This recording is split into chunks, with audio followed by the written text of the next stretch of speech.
VTS mall, വളരുന്ന ബന്ധം, തുടരുന്ന വിശ്വാസം.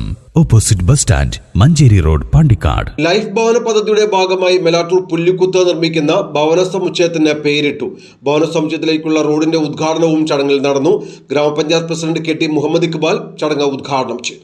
പുല്ലിക്കുത്ത് ലൈഫ് പദ്ധതിയുടെ ഭാഗമായി നിർമ്മിക്കുന്ന ഭവന സമുച്ചയങ്ങൾ ഇനി മുതൽ ശ്രീനഗർ എന്ന് അറിയപ്പെടും. ഇതോടൊപ്പം സമുച്ചയങ്ങളിലേക്കുള്ള റോഡിന്റെ ഉദ്ഘാടനവും നടന്നു. അതിൽ കൃത്യമായ രാഷ്ട്രീയമുണ്ട്. സംസ്ഥാന ഗവൺമെന്റിന്റെ ഏറ്റവും അഭിമാനകരമായ ഒരു പദ്ധതിയാണ് ലൈഫ് ഭവന പദ്ധതി. കേരളത്തിലെ ലക്ഷക്കണക്കിന് കുടുംബങ്ങൾക്ക് അന്തി ഉറങ്ങാൻ ഒരു സ്ഥലം, ഒരു കേന്ദ്രം ഉണ്ടാക്കി കൊടുക്കുക എന്നത് ഈ ഗവൺമെന്റിന്റെ പ്രഖ്യാപിത നയമാണ്. ആ നയം നടപ്പാക്കുന്നതിൽ കേരളത്തിലെ ഇടതുപക്ഷ ചായവുള്ള പഞ്ചായത്തുകൾ 100% മുന്നോട്ട് പോയിട്ടുണ്ടെന്നാണ് എനിക്ക് ഈ ഘട്ടത്തിൽ പറയാനുള്ളത്. ഇതിന് ഒരുപാട് സാങ്കേതിക തടസ്സങ്ങൾ പല ആളുകളും പറയുന്നുണ്ട്. പൈസ കിട്ടൂല.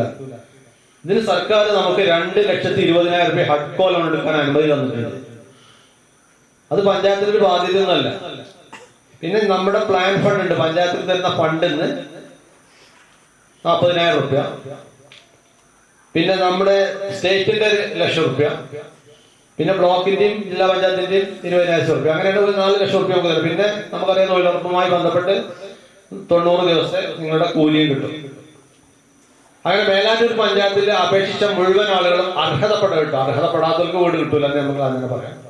അർഹതപ്പെട്ട മുഴുവൻ ആളുകൾക്കും വീട് കൊടുക്കുകയും അവർ എഗ്രിമെന്റ് വെക്കുകയും ഏകദേശം 75% വീടുകളുടെ പണി പൂർത്തീകരിക്കുകയും ചെയ്തു എന്നുള്ളതാണ് മേലാറ്റൂർ ഗ്രാമപഞ്ചായത്തിനെ സംബന്ധിച്ച് ഞങ്ങൾക്ക് പറയാനുള്ളത്. ചടങ്ങിൽ വാർഡ് മെമ്പർ അജിത ആനിക്കൽ അധ്യക്ഷത വഹിച്ചു. ഗ്രാമപഞ്ചായത്ത് മെമ്പർ V ശശീന്ദ്രൻ മുഖ്യാതിഥിയായി.